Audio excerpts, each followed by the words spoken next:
അസ്സലാമു അലൈക്കും വറഹ്മത്തുള്ളാഹി വബറകാതുഹു. പ്രിയപ്പെട്ടവരെ, സ്വദേശത്തും വിദേശത്തുമായി ലക്ഷക്കണക്കിന് ആളുകളാണ് പരിശുദ്ധ ബിസ്മി 113 തവണ എഴുതി വെച്ചത്. അള്ളാഹു സ്വീകരിക്കട്ടെ, ആമീൻ. എഴുതി വെച്ചവർക്ക് അതിന്റെ ഫലം അനുഭവിക്കാൻ കഴിയും. പ്രിയരെ, ഇനി എഴുതി വെച്ചവർ നിത്യവും ബിസ്മി പതിവാക്കിയാൽ ജീവിതത്തിൽ അത് നിങ്ങൾക്കെല്ലാം വലിയൊരു മുതൽക്കൂട്ടാകും. ബിസ്മി പതിവാക്കൽ നിർബന്ധം ഇല്ല, കഴിയുന്നവർ പതിവാക്കിക്കോ.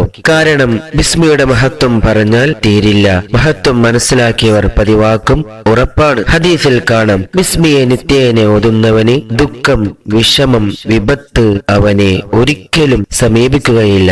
ഉറങ്ങുന്ന സമയം ബിസ്മിയെ 21 തവണ ഓതിയാൽ അവനെ ശൈത്വാൻ ഭയക്കും. കളവ്, അകാല മരണം ഇവ അവനെ ബാധിക്കില്ല. ബിസ്മിയെ 50 പ്രാവശ്യം പതിവാക്കിയവന് അന്യായം പ്രവർത്തിക്കാൻ കഴിയില്ല. ബിസ്മിയെ 35 പ്രാവശ്യം ഒരു പേപ്പറിൽ എഴുതി വീട്ടിലോ കടയിലോ തൂക്കിയാൽ അവിടെ ജിന്നും പിശാച്ചും അടുക്കുകയില്ല. വ്യാപാരത്തിൽ ഐശ്വര്യവും നന്മകളും ഉണ്ടാകും. ബിസ്മിയെ അധികമായി ഓതുന്നവന്റെ വരുമാനം വർദ്ധിക്കുമെന്ന് മഹത്തുക്കൾ പറയുന്നു. ബിസ്മിയെ 41 പ്രാവശ്യം ഓതിയ ശേഷം ബുദ്ധി ഭ്രമക്കാരനെയോ ബോധക്ഷ്യം സംഭവിച്ചവനെയോ മന്ത്രിച്ചാൽ തെളിവ് വെളിവ് ലഭിക്കും. ബിസ്മിയെ 100 പ്രാവശ്യം വീതം 7 ദിവസം ഓതുകയോ മന്ത്രിക്കുകയോ ചെയ്താൽ സിഹറിൽ നിന്നും രക്ഷ പ്രാപിക്കും. അങ്ങനെ ഒരുപാട് മഹത്വങ്ങൾ പതിവാക്കുന്നവർക്ക് ലഭിക്കും. എന്നതിനാൽ ബിസ്മി എഴുതി വെച്ചവരെല്ലാം പരിശുദ്ധ സൂറത്തിന്റെ